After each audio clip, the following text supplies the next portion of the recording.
Hi students, and welcome to this lecture PowerPoint video on Homer's The Iliad and the Odyssey. We are moving into Unit 3 in English 445, Advanced World Literature, and our focus in the next 2 weeks will be on virtue and corruption. All of the texts that you'll be reading, from Homer to Goethe's Faust and Shakespeare's The Tempest, deal with some variation on the tensions between virtue and corruption. Some focus more specifically on honor and shame, others on loyalty and disloyalty, codes of conduct, or even moralistic approaches regarding virtue. Chivalry, heroism are all prevalent in each of the texts that you'll read in this Unit 3. For the Iliad and the Odyssey, I can honestly say that I have a very clear memory of reading Homer in high school.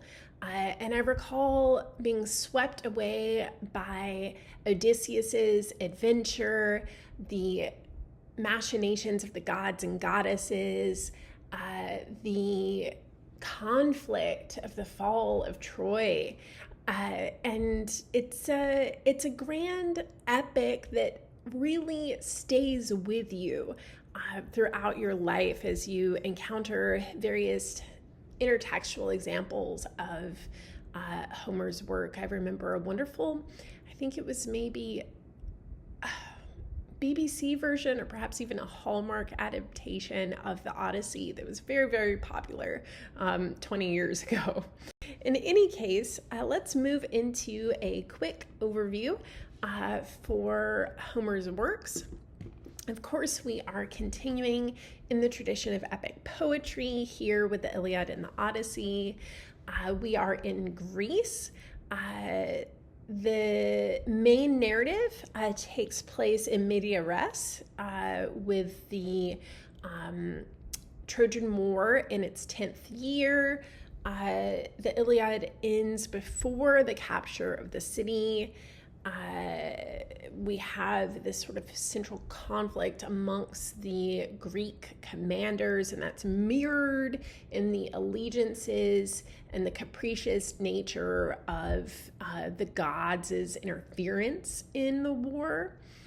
In the Odyssey, we have a focus on people, relationships, what is familiar, what is strange, and Odysseus's journey really sort of mirrors the Mediterranean worldview. And we'll get into this in a few PowerPoint slides when we look at a map of the Aegean Sea. So key passages to keep in mind as you're reading the Iliad and the Odyssey. You're welcome, as always, to pause this lecture PowerPoint video, underline, highlight specific excerpts from the text that are mentioned in the PowerPoint slides here. Be sure, as always, to be an active listener, not a passive reader or listener. You have a pen or a pencil highlighter in your hand. You are taking notes from these PowerPoint lecture videos. So, although Homer is named author of both the Iliad and the Odyssey, as well as other works, it is highly unlikely that a single poet developed both texts. Scholars believe that Homer was a blind bard, praised for his unique mastery of hexameter verse. Here in this image, we have Achilles on the left slaying Hector, Prince Hector. This is from a red-figured Volt crater, which was actually a large ceramic wine decanter, circa 500, 480 BCE, and we have this vase housed at the British Museum. And as an aside, it occurs to me Some of you may not have taken my English 450 Studies in Genre poetry class. When I say that Homer was a blind bard with a unique mastery of hexameter verse, hexameter consists of 6 metrical feet. You will notice when you read this epic poem excerpted in your Norton, and it's composed of 6 dactyls. So dactyls being a metrical foot of 1 stressed syllable followed by 2 unstressed syllables. And of course, this is a Greek tradition. Here we have a map of the Aegean Sea and Asia Minor during the time of Homer. We know that the Odyssey begins just after the Trojan War, and it creates a different but complementary vision of the war, showing how the Greeks faced further danger in the long voyage back to Greece and in their return to homes from which they had been absent for many, many years, fighting during what occurs in the Iliad.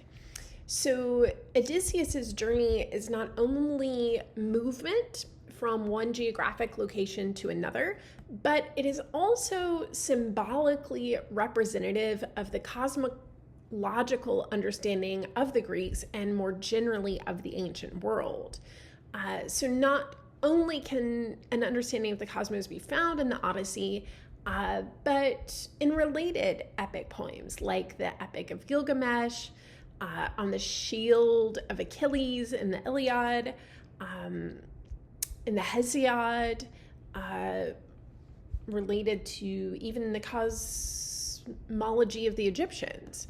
So Odysseus's journey carries him from a god's island to a man's island, from the public sphere of war to the private sphere of his family with Telemachus, and from the land of the living through the underworld of his ancestors to the accomplishments of his progeny. And so this movement not only includes a geographical transition from east to west, but the entirety of the human experience with family, divine, and time. So in this respect, Odysseus's journey presents a thorough cosmological picture of existence and of the movements of human experience. So let's see. When we think about distance traveled in Odysseus's worldview, right? We can take a look at the epic poem itself. It takes up 24 books, about 300 pages in our Norton anthology.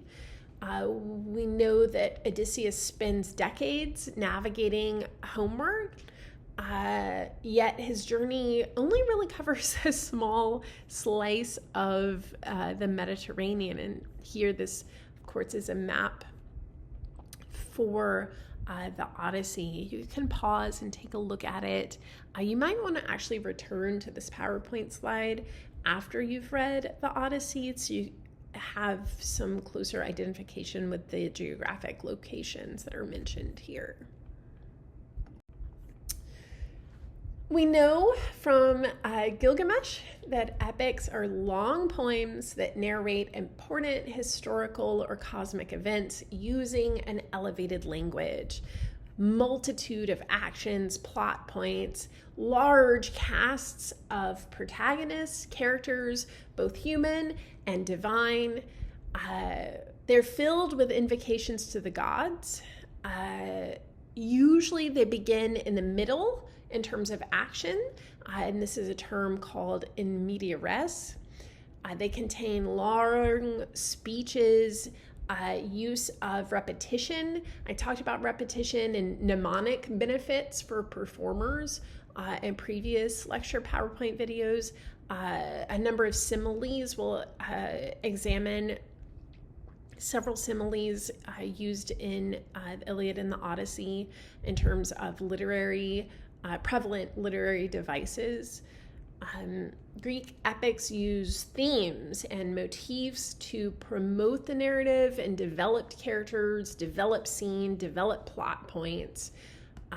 We know that reoccurring elements and thematics include adventure, this quest for home, the performance of dangerous feats, receiving counsel from the gods who decide the fate of our heroes, and of course, divine intervention as well as divine retribution. So I mentioned this term in media res, meaning in the middle of things. This creates a sophisticated narrative structure where we have a recounting of past events while a simultaneous and paradoxical heightening of the importance of time. So when the Iliad begins, the Greeks have already been fighting at Troy for 9-10 years, and the initial source of conflict between Agamemnon and Achilles is over plunder from battles that have already transpired. Greek bards viewed themselves as transmitters of knowledge from the muses and the gods, not as creators in themselves. And this links back to the Greek and Roman views of the poet as a seer or a visionary. Homer uses epithets both as mnemonic devices. These epithets are used to maintain consistent hexameter in the poem. One stress, dactyls, one stress, two unstressed syllables. They also, other literary devices here in Homer,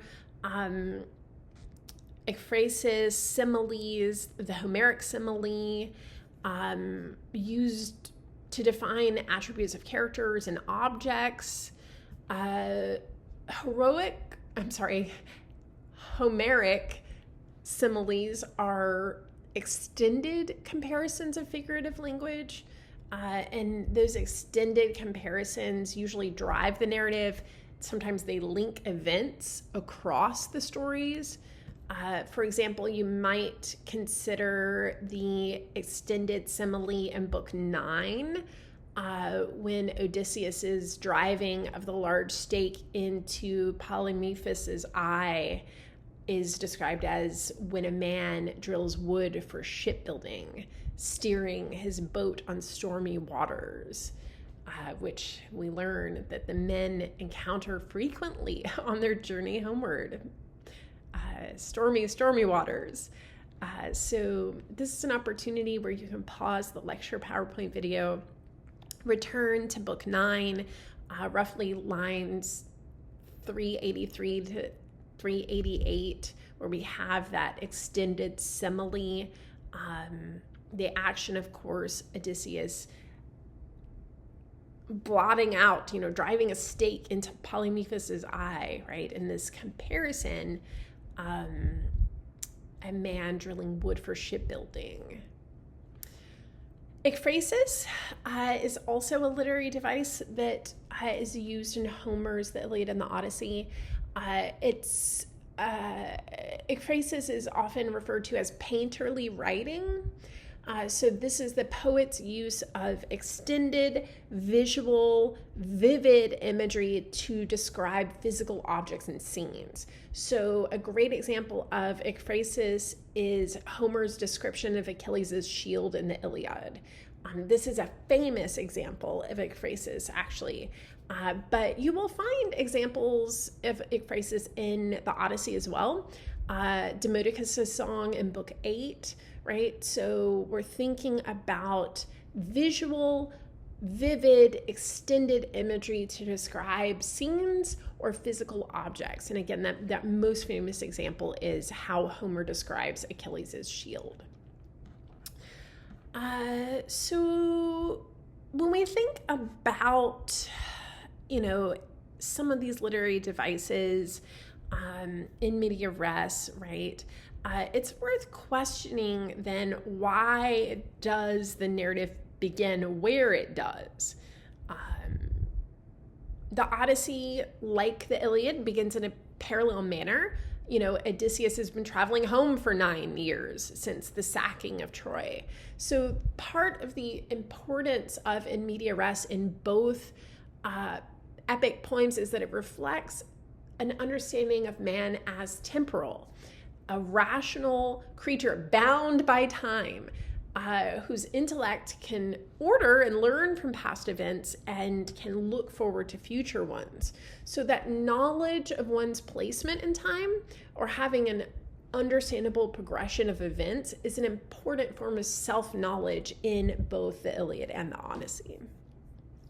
And again, here, another opportunity, pause this lecture PowerPoint video, do a close reading of similes in the Iliad and the Odyssey.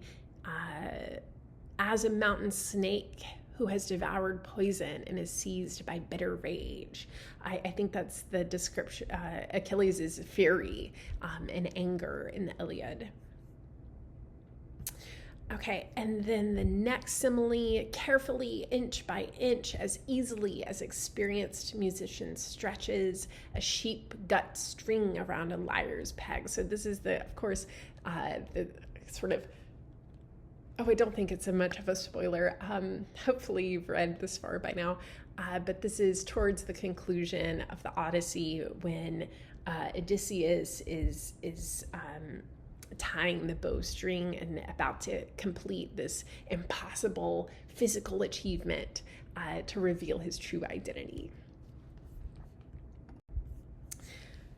So in the Greek original, the first word of the Odyssey is andra, meaning man. One man, Odysseus, is central to the poem as a hero. Odysseus possesses not just strength, but courage, and most importantly, intellect. And so when you're thinking about the Odyssey, I want you to consider not just our heroes, but our heroines too. Think about the role that women play in this work, how, for example, Penelope is a wife ruling in her husband's absence in a civilized land, and how can we perhaps juxtapose Circe as a foil character to Penelope, a witch living in a pastoral setting who is the sole ruler of her domain. We might question how mythical lands and values of the people there, often imbibed by magic or potions that induce an amnesia, compared to those of physical locations where wars are taking place. The land is described as rugged and harsh, and yet where men are determined to return, no matter what the challenges, what the obstacles, that pull of home. So the parallels between real places, mythical lands, the foil characters presented, particularly Circe and Penelope, and the ways in which the Odyssey follows the journey of one man who is renowned in his lifetime for his intellect. That's such a shift from so many of our epic heroes whose fame stems from their strength, right? Odysseus is sharp, he is cunning, he is courageous. The source of his heroism stems from his wisdom. And yet he makes mistakes. He's very fallible. He takes so many wrong turns on his journey home. So ancient Greek values, of these, hospitality is the fundamental criterion for civilized society in this poem. Cultures may vary in other respects, but most civilized societies will accommodate a wandering guest. Guests in return repay the favor with the telling of a tale or the sharing of items gathered along their journey.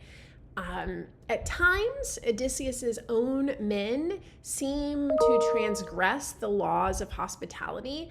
For example, when they kill the cattle of the sun, which they have been expressly forbidden to touch. We see a number of plot points in the Odyssey where figures and characters are working against their social norms and values, and that further delays, right, their return home. So they're taking these actions against their cultural mores, right, and that ultimately sort of delays them repeatedly over and over.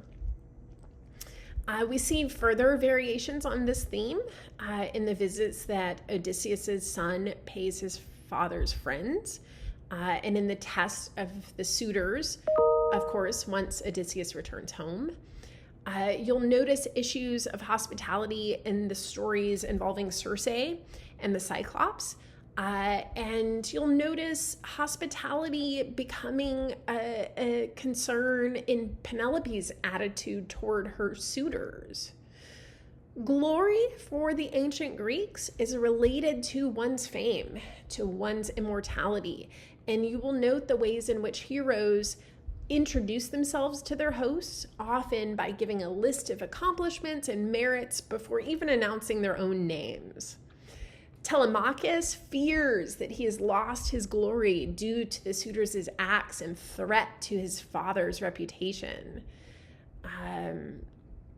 Ados is the Greek goddess of shame and restraint, representing the reverence that all men should hold for the gods. And duty ties into loyalty, in that a man who is humble and reverent would show loyalty and filial respect for man, for one's brother, and for the gods too.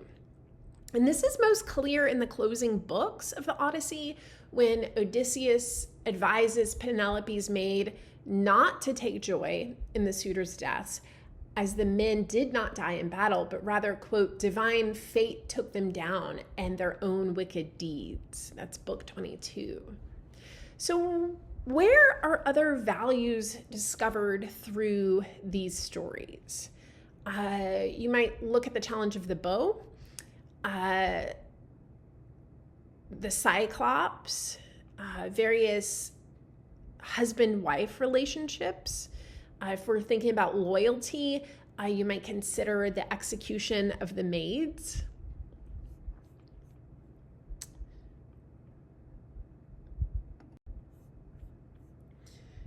In terms of naming conventions, the importance of name in both the Odyssey and the Iliad, particularly the Odyssey. Odysseus means cursed, right? Angry and cursed. And you might think about how that binary operates in this epic poem. Does Cyclops, for example, call upon his father Poseidon to push Odysseus's boat off course because Odysseus is unfortunate?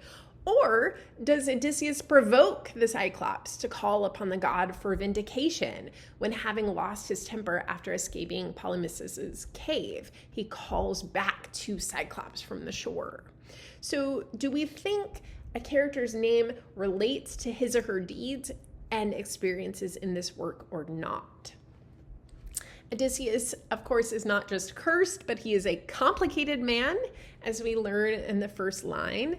And despite his intelligence, despite his cunning wit, despite his wisdom, he really must learn to temper his intelligence and craftiness with the guidance of prudence over the course of his journey, because he's not a very prudent character despite his intelligence. And so when Odysseus tells the Phoenicians what transpired since the fall of Troy, the reader in turn learns that Odysseus has made so many imprudent choices and that he does not always display the marks of a great leader. losing all of the men under his command at one point. So for example, his decision to, say, attack and pillage the Cyclones, that cost him many men. His curiosity regarding the Cyclops ends in several gruesome deaths, nearly his own.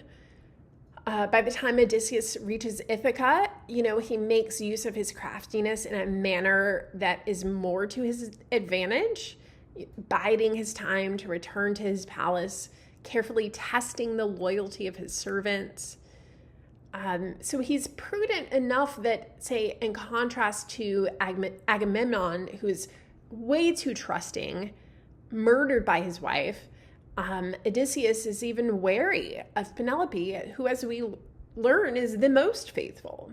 So when we think about naming conventions in the Odyssey, we might examine not just Odysseus, but also the large role that Telemachus plays, meaning distant fighter. Telemachus is a character who comes of age within the narrative framework of the Odyssey. This is an epic poem written about his father, right? And Odysseus is, without doubt, the central character of this narrative. But Odysseus is not even presented until the 5th book. So we start with the plight of Ithaca. We start with Penelope's experience. We start with the actions of Telemachus. This is first narrated. And so the absence of Odysseus from the narrative conveys the sense of his absence from Ithaca. And Telemachus's actions contrast with Odysseus's helplessness on Calypso's island. So a distant fighter, he's coming of age. He develops from an uncertain youth to a more decisive young man. And I think Telemachus's shorter journey reflects Odysseus's voyage, and the hospitality that Telemachus receives contrasts, of course, with the struggles that his father encounters, some, as we know, of his own doing. So the Cyclops, they are perceived as barbaric, primitive savages, not only for the graphic violence that Polyphemus unleashes upon Odysseus's men, but also for the brute manner in which they treat each other. They treat their wives and their children. But it's worth comparing the lifestyle of the Cyclops to that of Odysseus and his men. They appear to harbor respect for nature, living naturally off the land as vegetarians, taking great care for their animals. Again, always thinking about these juxtapositions, foils, binaries, literary devices to build the narrative. Here's one of the central events towards the end of the Odyssey, the test of the bow. Greek heroes are often given gifts of weapons or armor by the gods, sometimes simply to protect themselves, simply to incite action from others. Throughout this epic, Odysseus is given potions. So, for example, Hermes gives him a potion to gain immunity from Circe's spells on Calypsos. He's given a bag of winds, and he also possesses this legendary bow that only a man with superhuman strength and skill can properly use. And this is the suitor test at the conclusion of the Odyssey. I mentioned the execution of the maids in several previous slides ago as an example of a plot point to consider the motif of loyalty and disloyalty. Death by hanging was considered the most dishonorable form of death in ancient Greece. And so, when we think about Odysseus and the maids, it's worth questioning, was Odysseus justified in executing the maids who slept with the suitors? Which of the Greek values is represented in this scene, which is not represented here? What is your reaction to this rather gruesome end? Which brings us to the end.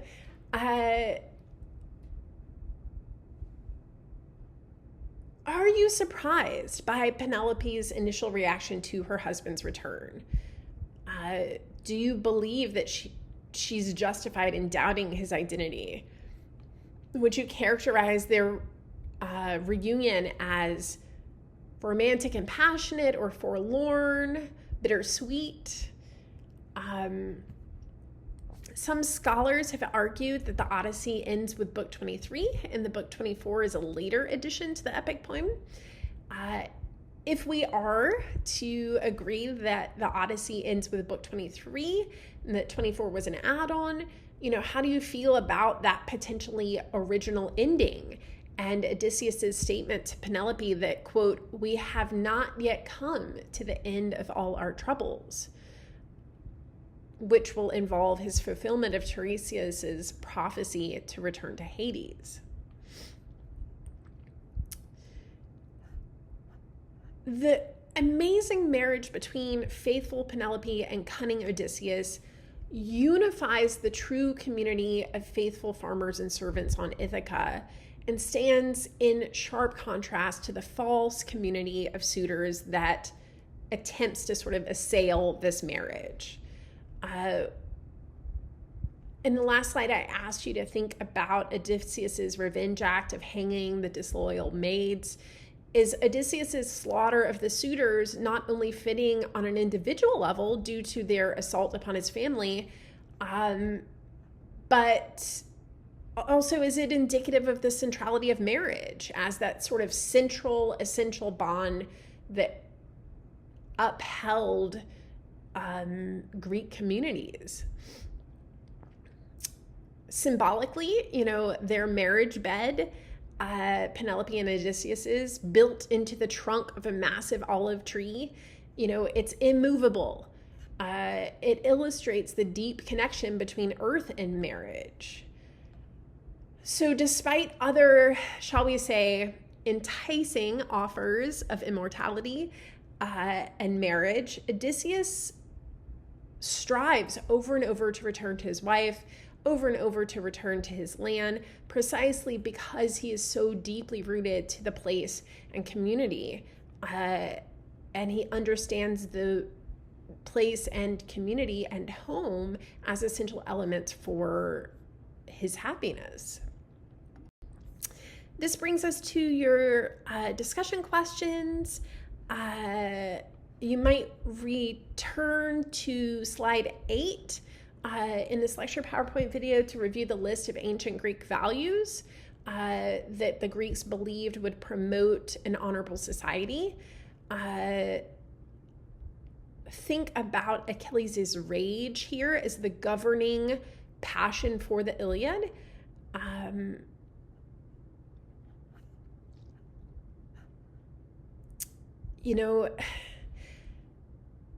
Achilles has brief moments of rational clarity.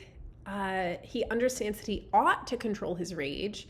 He acknowledges his lack of ability to do so, and even in some ways accepts self-responsibility. We see that in his lamenting of Patroclus. But ultimately, his rage takes him over. He kills Hector. He mutilates the body. Similarly, we see uncontrolled passions in Agamemnon's pride, Hector's vainglory, Paris's lust. So I want you to think about virtues and vices between Iliad and the Odyssey as read through the lens of particular characters. And then here, discussion question 2.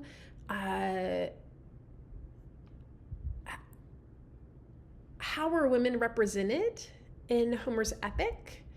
How does that compare to the treatment of women in other epics, such as Gilgamesh?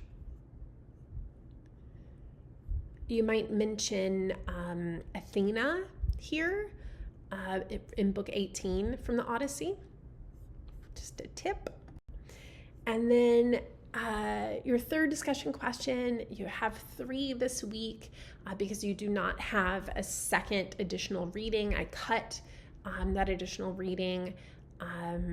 Your third discussion question asks you to think closely about hospitality. And I've mentioned hospitality several times in this lecture.